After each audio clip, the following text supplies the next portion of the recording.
Germany में बड़ी-बड़ी कंपनियाँ जो हैं वो यहाँ पे हायरिंग कर रही हैं 2026 के लिए। अगर आप वर्क वीज़ा पे, ब्लू कार्ड पे या रीलोकेशन सपोर्ट जो है ये कंपनीज़ जो हैं वो फ़राहम करती हैं। अगर आप यहाँ पे साइलम पे हैं, जॉब सर्च वीज़ा पे हैं, या अगर आप इस वक़्त जर्मनी में नहीं भी हैं, तो तब भी जो है वो आप इन कंपनीज़ के लिए अप्लाई कर सकते हैं। लिंक जो है वो मैं डिस्क्रिप्शन में दे दूँगा इन सारी कंपनीज़ के, ताकि आप लोग जो है वो डायरेक्ट अप्लाई कर सकें। और अगर आपके पास स्किल है किसी भी जो है वो फील्ड में, प्रोफेशन में, तो आप यहाँ पे अब आ सकते हैं। लेकिन अप्लाई करने का जो तरीका है वो दुरुस्त होना चाहिए। आपके पास सीवी जो है वो उसी जॉब से रिलेटेड जो है वो होनी चाहिए। मोटिवेशनल लेटर जो है वो उसी जॉब से रिलेटेड होना चाहिए। ये बहुत ज़रूरी है, क्योंकि ये फर्स्ट इंप्रेशन है। जब भी आप किसी कंपनी के लिए अप्लाई करते हैं, तो सबसे पहले आपको पता होना चाहिए कि अप्लाई किस तरह करना है।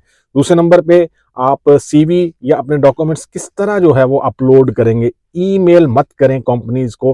कंपनी की वेबसाइट पे जाएँ, वहाँ पे जाके जो है वो आप अप्लाई करने की कोशिश करें, ये आपके लिए हेल्पफुल होगा। ईमेल सिर्फ़ रिमाइंडर के लिए होती है। ये वीडियो एक्चुअली जॉब अपडेट्स के बारे में है। जर्मनी में ये वो कंपनियां हैं जो हकीकत में जो है वो गैर मुल्कियों को हायर कर रही हैं, चाहे आप यूरोप में हो या यूरोप से बाहर हो। जर्मनी गैर मुल्कियों को क्यों हायर करता है? जर्मनी में इस वक्त बहुत बड़ा वर्कर्स का बहरान है। लाखों लोग रिटायर हो रहे हैं, नौजवान वर्कर्स कम हैं। इसी वजह से जर्मनी ने कवानीन तब्दील किए हैं और अब ये वीज़े दिए जा रहे हैं। जैसे स्किल्ड वर्कर के लिए ब्लू कार्ड वीज़ा है, या चांसन कार्ड है, या ऑसबिल्डिंग वीज़ा है।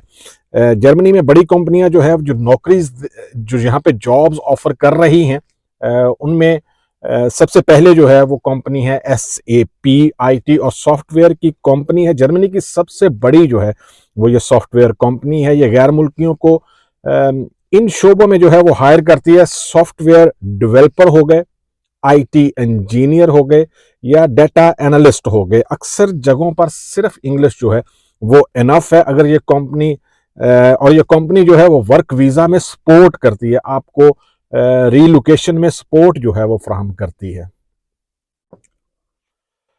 दूसरी बड़ी कंपनी है सिमंस। ये इंजीनियरिंग कंपनी है। ये हायर करती है electrical engineer, mechanical engineer, automation और आईटी स्टाफ जो है वो हायर करती है। ब्लू कार्ड और वर्क परमिट में जो है वो हेल्प करती है, अगर आपके पास ये स्किल्ड हैं। तीसरे नंबर पे आती है बोश।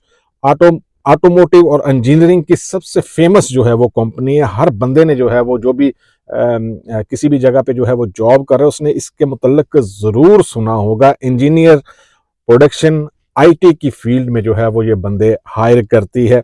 फॉक्सवागन ग्रुप हो गया, जर्मनी की बड़ी जो है वो कार कंपनी है। ये हायर करती है automotive engineers, IT specialist, production planners जो है वो ये हायर करती है। इसके बाद आती है डॉयचे टेलीकॉम। ये आईटी और नेटवर्किंग की बड़ी कंपनी। यहाँ गैर मुल्कियों के लिए बहुत मौके हैं। अगर आप इस कंपनी में आना चाहते हैं, IT, cyber security, cloud engineering से रिलेटेड जो है वो इनके पास बहुत सारी जॉब ऑफर्स होती हैं। अगर आप इस फील्ड में हैं तो आपको यहाँ पे डॉयचे टेलीकॉम में जो है वो ज़रूर अप्लाई करना चाहिए। इसके बाद आती है जी लॉजिस्टिक या वेयर हाउस की कंपनीज, जैसे DHL हो गया, या डॉचे पोस्ट हो गया। ये लॉजिस्टिक की और वेयर हाउस की फेमस जो हैं वो कंपनीज हैं। ये हायर करती हैं warehouse workers, logistic staff. कुछ जॉब्स के लिए जो है वो यहाँ पे लैंग्वेज जो है वो रिक्वायर्ड होती है, लेकिन मोस्टली जो है वो अगर आपके पास लैंग्वेज नहीं है तब भी जो है वो आप इन कंपनीज के लिए अप्लाई कर सकते हैं। लेकिन आपका तरीका जो है वो सही होना चाहिए, ये बहुत ज़रूरी है। इसके बाद जो कंपनी आती है वो है डॉयचे बान। रेलवे की कंपनी है। यहाँ पे जर्मनी की हायर करती है टेक्नीशियन, इंजीनियर्स, आईटी और प्लानिंग स्टाफ जो है वो उसको हायर करती है ये कंपनी। लुफ्तांजा ग्रुप इसके बाद आता है। एविएशन और लॉजिस्टिक में बड़ी कंपनी है लुफ्तांजा। लॉजिस्टिक में जॉब्स हैं, यहाँ पे टेक्निकल सर्विसेज में जॉब हैं, ऑपरेशंस में जो है वो आप अप्लाई कर सकते हैं। इसके बाद आता है सलांडो। ये टेक और ऑनलाइन शॉपिंग कंपनी है। स्टाफ हायर करती है सॉफ्टवेयर डेवलपर, डिजाइनर और डेटा एनालिस्ट जो है वो ये हायर करते हैं।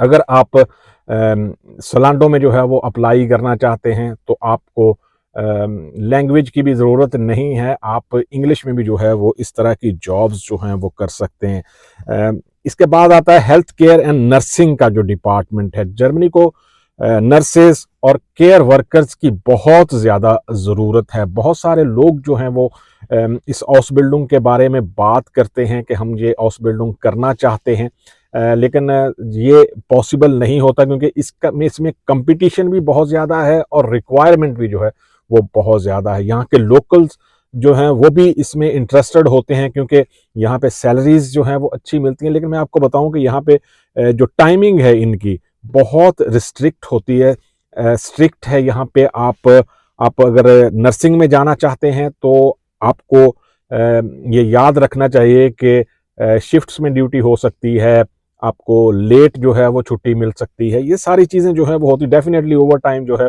या जो वीकेंड्स पे काम करेंगे तो उसके पैसे जो है वो आपको मिलेंगे, लेकिन हार्ड जॉब है। इसमें नर्सिंग है, केयर वर्क है और मेडिकल टेक्नीशियन है और फास्ट ट्रैक वीज़ा मिलता है इसमें।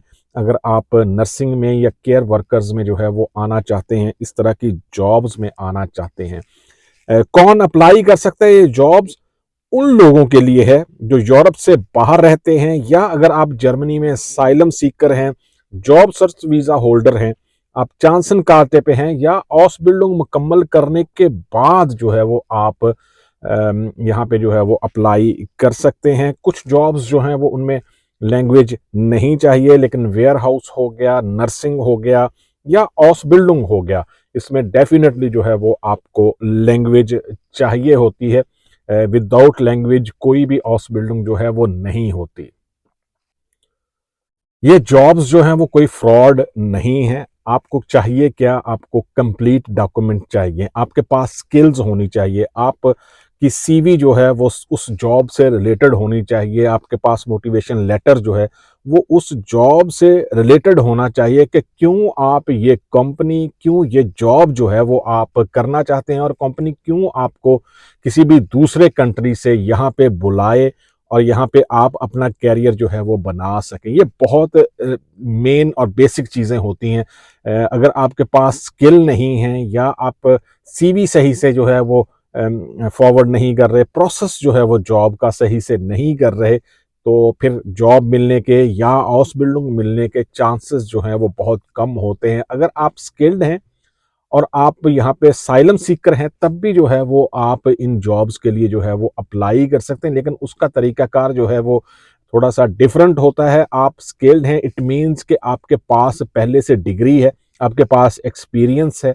आप सबसे पहले अपनी डिग्री जो है वो यहाँ पे रिकग्नाइज करवाएं, लैंग्वेज जो है वो सीखें। अगर आप लैंग्वेज सीखेंगे तो आपके लिए बहुत ज़्यादा जो है वो हेल्पफुल हो सकता है। ये प्रोसेस जो है वो आप खुद से कर सकते हैं। आप साइलम सीकर हैं, यहाँ पे जर्मनी में हैं, जॉब सर्च वीज़ा पे हैं, यहाँ पे जर्मनी में हैं, आप खुद से जाके जो है वो इन कंपनीज में अप्लाई कर सकते हैं जॉब्स के लिए और डेफिनेटली जो है वो आपको जॉब मिलती है अगर आपके पास स्किल है।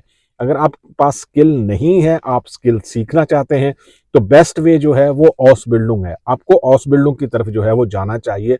लैंग्वेज करें, 6 मंथ लगते हैं, 8 मंथ लगते हैं, 10 मंथ लगते हैं या 1 साल लगता है। 1 साल लैंग्वेज करने के बाद आप ऑस बिल्डिंग में जा सकते हैं, आप स्किल सीख सकते हैं। ये पूरी लाइफ के लिए आपको खुद पे जो है वो इन्वेस्ट करना चाहिए कि आप एक स्किल सीखने के बाद एक फील्ड में एज ए स्किल्ड वर्कर जो है वो पूरी लाइफ अपनी जितनी भी देर आप जर्मनी में रहना चाहें आप काम कर सकते हैं। आपको ऑस बिल्डिंग के बाद कोई भी जो है वो जॉब का इशू नहीं रहता। आप कंप्लीटली जो है वो अगर इलीगल भी हैं, यहाँ पे साइलम पे हैं, हाउस बिल्डिंग करने के बाद आप लीगल हो सकते हैं। 100% जो है वो आपको ऑफन हाल टिटल या रेजिडेंस परमिट जो है वो मिलता है यहाँ पे। ये है हमारी आज की वीडियो। अगर ये इंफॉर्मेशन आपके काम आए तो दोबारा से नई अपडेट्स देखने के लिए इस चैनल को ज़रूर सब्सक्राइब करें। मिलेंगे किसी दूसरी वीडियो में, दुआओं में ज़रूर याद रखें। अल्लाह हाफिज़।